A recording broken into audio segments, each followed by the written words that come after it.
ये सभी से विनम्र निवेदन है कि आप सभी अपने आसपास पर्यावरण संरक्षण को विशेष रूप से देखें और खुद जो पौधे संरक्षण है उन्हें लगातार आपस में नेचुरल तरीके से बाण वगैरह लगा करके आप सभी सुरक्षित करें। और दूसरा चीज एक मैं बात करूंगा पर्यावरण संरक्षण जो बेटियां हैं हमारी माँ है वो सब कुछ कर लेता है। अगर वो चाहे तो सभी बेटियां एक एक पौधा रोककर घर पर निश्चित तौर पर प्रत्येक दिन देखभाल करें। और इस कड़ी में मैं आप सभी को बता देना चाहता हूँ कि इस जनपद में तमाम ऐसे पर्यावरण हित हैं जो वर्तमान में पर्यावरण संरक्षण का कार्य करते हैं। उन सभी का भी बहुत बहुत हार्दिक आभार। और मैं एक कोट से समाप्त करना चाहूंगा अपनी आज की इस वक्तव्य को। मशहूर साहित्यकार श्री हरिवंश राय बच्चन ने कहा था, जब तक न सफल हो नीत चैन को त्यागो तुम, जब तक न सफल हो नीत चैन को त्यागो तुम, संघर्ष का मैदान छोड़कर मत भागो तुम। कुछ किए बिना ही जय जयकार नहीं होती, कोशिश करने वालों की कभी।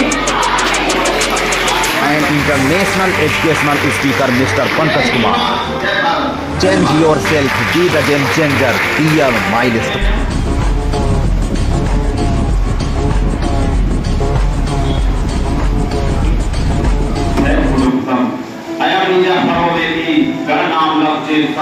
उदार चरिता नाम को वस्त है उनका। उच्च चरित्र वाले लोगों के लिए यह समस्त धरती ही परिवार है। आज केशव प्रसाद मिश्र राजकीय महिला महाविद्यालय में मेरा युवा भारत युवा कार्यक्रम खेल मंत्रालय द्वारा एक बेर मां के नाम एवं वित्तीय जागरूकता कार्यक्रम का आयोजन किया गया है। और मैं समस्त महाविद्यालय परिवार सभी प्यारी बहनों का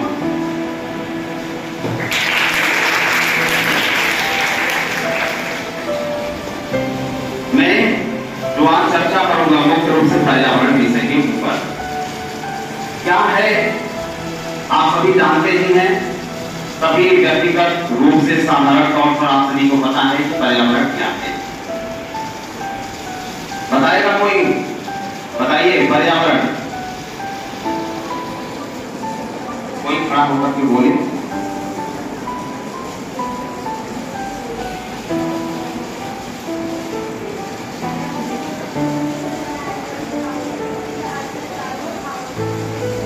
अभी घंटा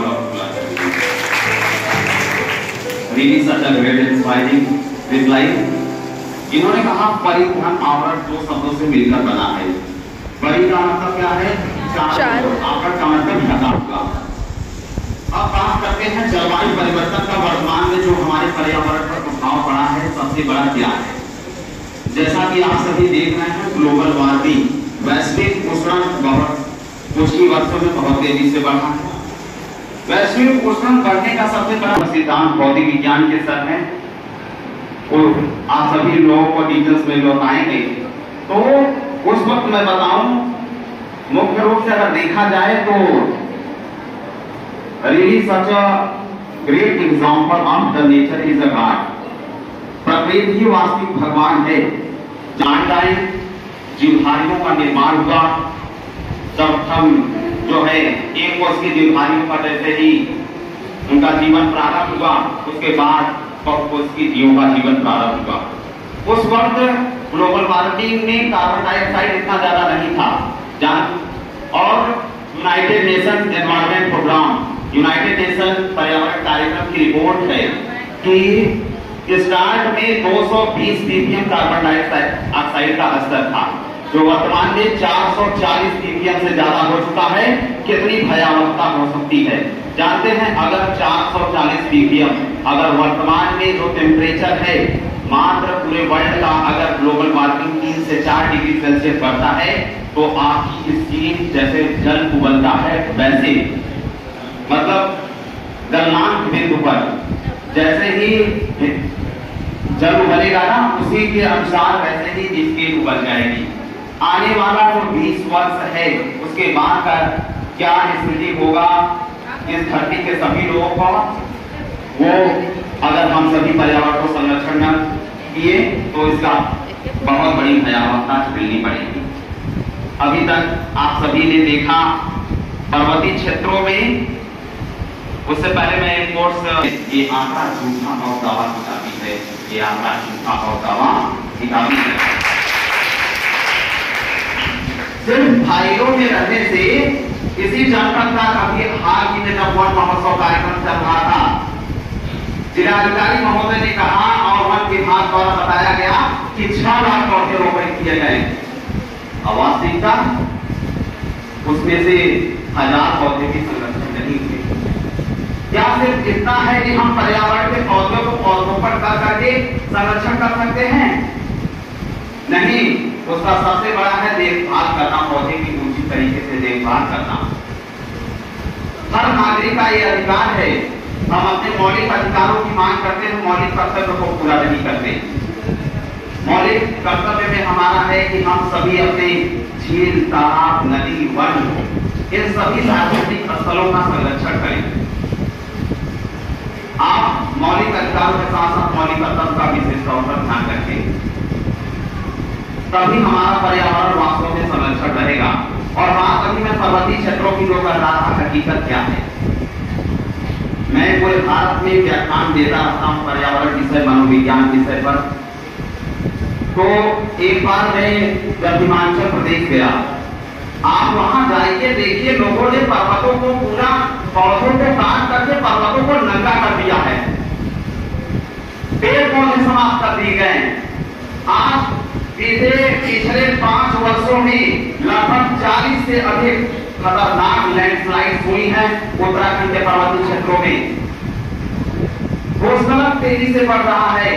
अभी हाल ही में आपने आपदा देखा उत्तरकाशी में, उससे पहले तमाम आपने पर्यावरण प्राकृतिक आपदाओं को देखा है। पंजाब में आपने बाढ़ देखा। ये सिर्फ कितनी बात नहीं है, आगे लगभग 30 वर्षों बाद आप देखेंगे ऐसे सड़कों पर चलते चलते आप अपने कपड़े फाड़ करके फेंक दीजिए। बताता हूं साइंटिफिक सोचिए। अभी ऐसी गर्मी में आप अपने ऊपर वस्त्र, एक पतला का वस्त्र पहने हैं, उसके बावजूद भी इतनी तेजी से गर्मी लगे रहती है। उसके जब 60-70 डिग्री सेल्सियस टेम्परेचर होगा तब कैसे आप विज्ञान के आधार पर सोचिए, ये स्थिति होने वाली है। और पर्यावरण का असर जो क्लाइमेट चेंज है, इतना तेजी से प्रदूषित हो रहा है कि उसको वर्तमान में कंट्रोल करना बस की बात की सभी के बाहर हो चुकी है। अब आप सभी ये बताइए, क्या पौधा लगाना हमारी आवश्यकता है या मजबूरी? नहीं, अब मजबूरी बन चुकी है, पहले आवश्यकता थी, आज मजबूरी है। अगर आप पौधा नहीं लगाएंगे तो डेफिनेटली जान लीजिए पूरी आने वाली पीढ़ियां हम सभी को दोष देंगी कि यार तुम लोग कैसे थे कि बताओ। आने वाले समय में देखिएगा अगली शताब्दियों में किसी को निर्माण भी कर सकती है। कहते हैं प्रकृति की गोद में निर्माण भी बसता है और प्रलय भी बसता है।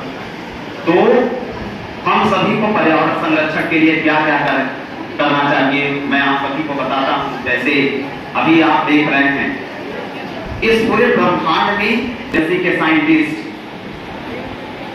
भारतीय संस्थान इसरो, DRDO और विभिन्न ऐसे शैक्षणिक संस्थान, सबसे प्रथम स्थान पर आने वाला Massachusetts institute of technology, Cambridge विश्वविद्यालय, हार्वर्ड, ये तमाम जितने बड़े बड़े प्रतिष्ठित विश्वविद्यालय हैं, उन विश्वविद्यालयों को आज ये सोचना चाहिए पहले जहां जीवन संभव है पहले उस ग्रह को तो बचा लिया जाए, तो हमें दूसरे ग्रह जाने की आवश्यकता ही नहीं है। आज पृथ्वी मानव की जनसंख्या के भार को सहन नहीं कर सकती। इतनी अधिक जनसंख्या लगातार बढ़ती जा रही है। अगर एक बच्चा पैदा हुआ, आप 3 लाख पौधे लगा दीजिए, आपका पौधा लगाना बेकार। पूछिए कैसे? जानते हैं ये मार्क्स एंड स्टीफन का युग चल रहा है। लोगों ने मांसाहार को बढ़ा दिया, पर्यावरण उससे भी दूषित हो रहा है। आप जीवभाइयों को समाप्त किया, आपने जंगलों को काट करके समाप्त कर दिया। अभी हाल ही में दक्षिण भारत की तरफ एक जंगल की घटना आपने सुना होगा। वहां लोग नाम पर आधारित जो भाषा प्रतियोगिता आयोजित किया गया, उसमें मूल्यांकन के पश्चात आज जिन प्रतिभागियों ने प्रथम, द्वितीय और तृतीय स्थान हासिल किया, उन सभी को बहुत बहुत ढेर सारी शुभकामनाएं। एक बात सर ने, जैसा कि मैं आप सभी को बताना चाहता हूं, जब आप स्पीच दें कभी भी अपने अंदर जो है आप सभी को थोड़ा सा वैसा फील होता, नर्वस फील होता। एक ऐसे ट्रिक बता रहा हूं, आप कभी नर्वस फील नहीं करेंगे। जब आप कभी भाषण देने आए मंच पर, तो सामने वाले बैठे, जो पब्लिक बैठी है, ऑडियंस बैठी है ना, आपको ये अंदर पता होना चाहिए, घमंड नहीं, मतलब अंदर ये होना चाहिए कि सामने की पब्लिक हमसे कम जानती है।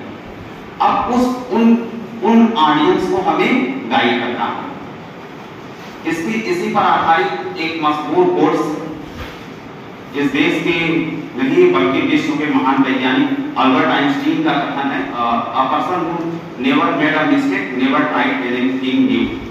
जब तक कोई व्यक्ति गलती नहीं करता तब तक वह सही कर ही नहीं सकता। तो कृपया आप मंच पर आए और अपने आप को बोले, डरे बिल्कुल मत, ठीक है। प्रतियोगिता में वित्तीय जागरूकता में प्रथम स्थान जिन्होंने आज हासिल किया है, सिमरन कुमारी सरोता, बिग हैंड ऑफ अप्लॉज। और उनकी कृपया जो है आदरणीय मुख्य अतिथि मंचासीन सभी अतिथियों से मैं चाहूंगा प्रमाण पत्र और मेडल देकर के सम्मानित किया जाए।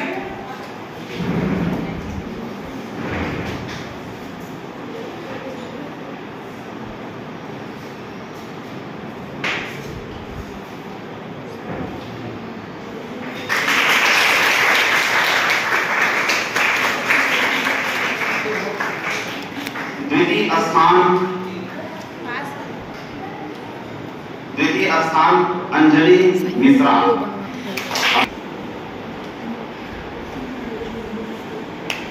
देश को बनाने में जिन्होंने अपना जीवन दिया। जब बात भारत के संविधान और लोकतंत्र के रक्षा की हो तो मुझे मृत्यु से भी डर नहीं लगता है। उसके लिए कुर्बानी देने के लिए तैयार हूँ। ऐसा इसलिए कह रहा हूँ क्योंकि राष्ट्र प्रथम ही मेरा जीवन है और लोकतंत्र से बढ़कर के कोई शक्ति नहीं हो सकती। Again, nation first is my life, education is the only solution.